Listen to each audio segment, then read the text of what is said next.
Hello everyone, welcome to Namrata educates. I hope आपकी तैयारी बहुत अच्छी चल रही होगी जेल प्रहरी, वन रक्षक, क्षेत्र रक्षक, जेल अधीक्षक की। ठीक है, तो जब भी हम तैयारी करते हैं तो PYQ सॉल्व करना बहुत ज़रूरी होता है। तो आज हम करेंगे सामान्य विज्ञान जनरल साइंस के PYQ सॉल्व करेंगे। किस टाइप के क्वेश्चंस आते हैं वो देखेंगे। PYQ सॉल्व करने का मतलब ये नहीं होता है कि क्वेश्चन पढ़ा, आंसर हमने देख लिया, अच्छा ये इसका आंसर है, ये इसका आंसर है, नहीं, क्योंकि रिपीट होने के चांसेस बहुत कम होते हैं कि क्वेश्चन रेयरली चांस होता है कि रिपीट हो। ठीक है, PYQ से हमको समझ में आता है कि किस तरह के क्वेश्चंस पूछे जाने का चांस होता है, किस टॉपिक से ज़्यादा क्वेश्चन आते हैं। और टॉपिक तो वही रहते हैं चाहे कोई भी पेपर बनाए। ठीक है, पेपर बनाने वाली एजेंसी अगर चेंज हो भी गई है तो भी टॉपिक तो चेंज होते नहीं है, टॉपिक तो वही रहेंगे।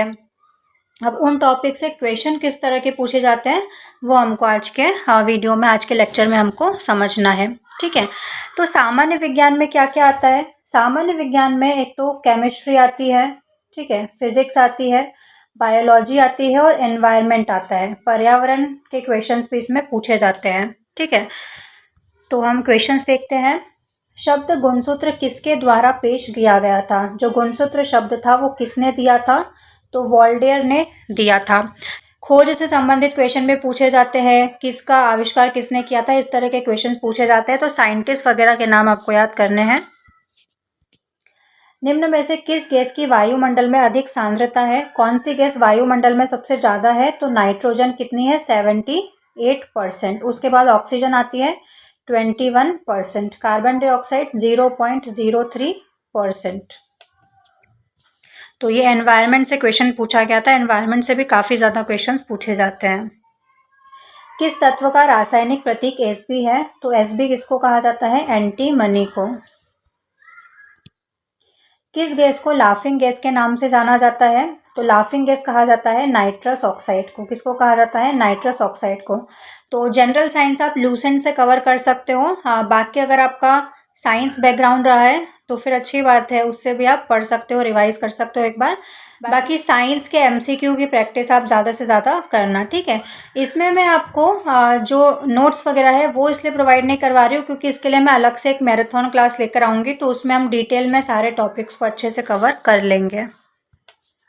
यहाँ पर एक बार PYQ देख लो किस तरह के पूछे जाते हैं, और आप भी PYQ की प्रैक्टिस कर सकते हो खुद से। मैंने लिंक टेलीग्राम चैनल पर डाल दी थी, PYQ की पहले डाली थी, अभी एक बार और डाल दूंगी, तो वहाँ से जाकर आपको सारे PYQs मिल जाएंगे, तो आप प्रैक्टिस कर सकते हो।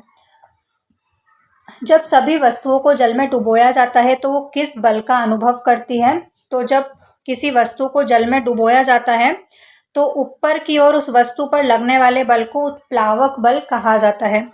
आर्किमिडीज का सिद्धांत इसको कहा जाता है, आर्किमिडीज ने ये दिया था।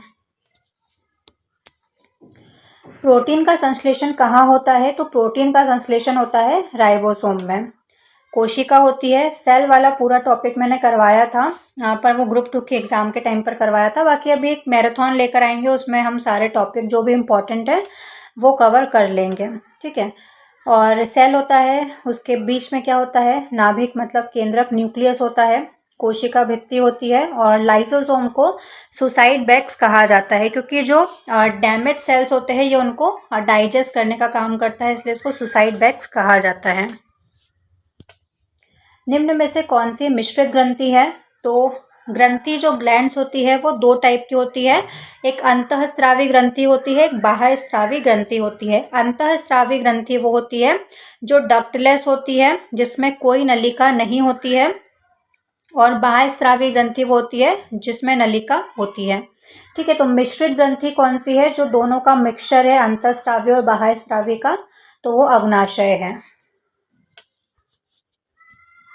वाहनों से निकलने वाली गैस मुख्य रूप से कौन सी है, तो ये फिर अगेन एनवायरनमेंट का क्वेश्चन है, पर्यावरण से संबंधित क्वेश्चन है। तो वाहनों से निकलने वाली गैस होती है कार्बन मोनोऑक्साइड।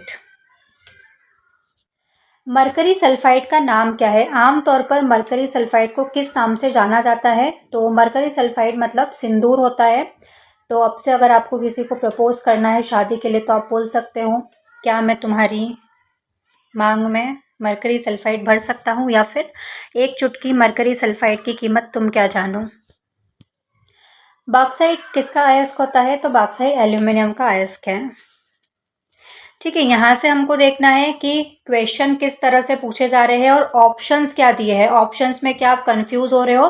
क्योंकि कई बार क्या होता है कि कंफ्यूजिंग ऑप्शंस दिए जाते हैं जिसमें आप कंफ्यूज हो जाओ और आपका आंसर गलत हो जाए आते हुए भी, है ना।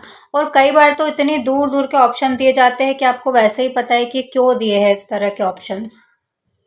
ध्वनि किसके माध्यम से यात्रा नहीं कर सकती? तो ध्वनि को यात्रा करने के लिए किसी ना किसी मीडियम की जरूरत पड़ती है, चाहे वो ठोस में हो, चाहे वो द्रव में हो, चाहे वो वायु में, एयर में, हवा में हो। ठीक है, तो किसके माध्यम से यात्रा नहीं करेगी? तो वायु में तो करेगी, ठोस में भी करेगी, द्रव में भी करेगी, शून्य स्थान में नहीं कर सकती। शून्य स्थान का मतलब होता है वैक्यूम, निर्वात। ठीक है, निर्वात ना लिख के इन्होंने शून्य स्थान लिखा है। तो ये चीज किससे आती है?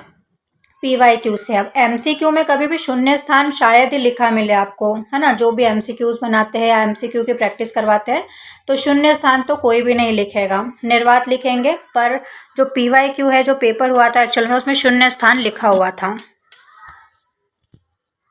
बुलेट प्रूफ जैकेट में किस सामग्री का उपयोग किया जाता है? तो केवलर का उपयोग किया जाता है। किस वैज्ञानिक ने गोल्ड फॉइल का उपयोग किया था? थॉमसन, रदरफोर्ड, क्लाउड या फिर डॉल्टन।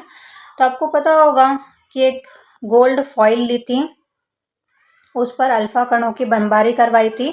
ठीक है, उन्होंने नाभिक की खोज भी करी थी, बताया था कि अल्फा कण साइड से तो निकल जाते हैं और बीच में जाकर वापस लौट आते हैं। इस तरह का पूरा हमने मॉडल पढ़ा था। किसका था? रदरफोर्ड का था। ऑक्टेन संख्या किसकी गुणवत्ता का माप है? जो ऑक्टेन संख्या है वो किसकी क्वालिटी बताती है? तो पेट्रोल की क्वालिटी ये बताती है। कौन सा बल वस्तु की गति की दिशा बदल सकता है? तो कौन सा बल होता है जो एक वस्तु जा रही है उसकी गति की दिशा को बदल सकता है? घर्षण बल नहीं, तो तनावपूर्ण बल नहीं, गुरुत्वाकर्षण। अभिकेंद्रीय बल जो होता है वो वस्तु की गति की दिशा बदल देता है, क्योंकि जब भी हम केंद्र की ओर मुड़ते हैं, ठीक है, जब भी हम जा रहे हैं, पैदल जा रहे हैं, साइकिल से जा रहे हैं, गाड़ी से जा रहे हैं, तो जब भी हम केंद्र की ओर मुड़ते हैं तो हमको कौन से बल की जरूरत पड़ती है? अभिकेंद्रीय बल की जरूरत पड़ती है। लौटनिक घर्षण जो होता है वो सर्पी घर्षण से होता है, से कम, से ज्यादा, बराबर या फिर दोगुना। तो जो लौटनिक घर्षण है वो सर्पी घर्षण से कम होता है।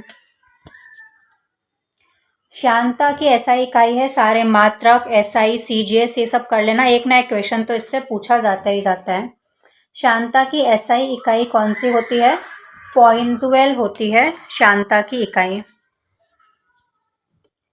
जंतु विज्ञान के जनक कौन है? इस तरह के क्वेश्चन पूछे जाते हैं। तो अरस्तु, एरिस्टोटल जो है वो जंतु विज्ञान के जनक है। जो अलेक्जेंडर द ग्रेट था, सिकंदर महान, उसके गुरु थे अरस्तु। ठीक है, उनको जंतु विज्ञान का जनक कहा जाता है। रसायन विज्ञान का जनक किसको कहा जाता है? लेवोजियर को। किसको? लेवोजियर को कहा जाता है रसायन विज्ञान का जनक। ठीक है, तो ये कुछ MCQ थे। ऐसे तो बहुत सारे PYQ है, आप खुद भी प्रैक्टिस कर सकते हो। ठीक है, तो आप प्रैक्टिस कर लेना, PYQ लगाना ज़्यादा से ज़्यादा। और बाकी हम मैराथन वगैरह ले ही आएंगे, और बाकी इसका सामान्य ज्ञान के क्वेश्चंस की प्रैक्टिस मैं करवा चुकी थी, तो वो वीडियो भी आप देख सकते हो। PDF चाहिए तो टेलीग्राम चैनल ज्वाइन कर लेना। टेलीग्राम चैनल का लिंक आपको डिस्क्रिप्शन बॉक्स में मिल जाएगा। सब्सक्राइब करना चैनल को, बेल आइकन प्रेस कर देना, ताकि और भी जो वीडियोज़ आने वाले हैं उनकी नोटिफिकेशन आप तक ज़रूर से पहुँच जाए। ठीक है, अभी हम सब कुछ कंप्लीट करेंगे, मॉक टेस्ट करवाऊंगी, मैराथन क्लासेस करेंगे हम सारे सब्जेक्ट की। तो इस तरह से हमारा कंप्लीट होगा। बाकी MPGK की क्लासेस तो चल ही रही है, वो आप देख सकते हो, स्क्रीन पर देखो, उसकी प्लेलिस्ट शो हो रही है, तो वहाँ से जाके आप सारे लेक्चर्स देख सकते हो। हिंदी पढ़ना है तो हिंदी भी पढ़ सकते हो। तो आज के वीडियो में बस इतना ही, हम मिलते हैं नेक्स्ट वीडियो में। जय हिंद।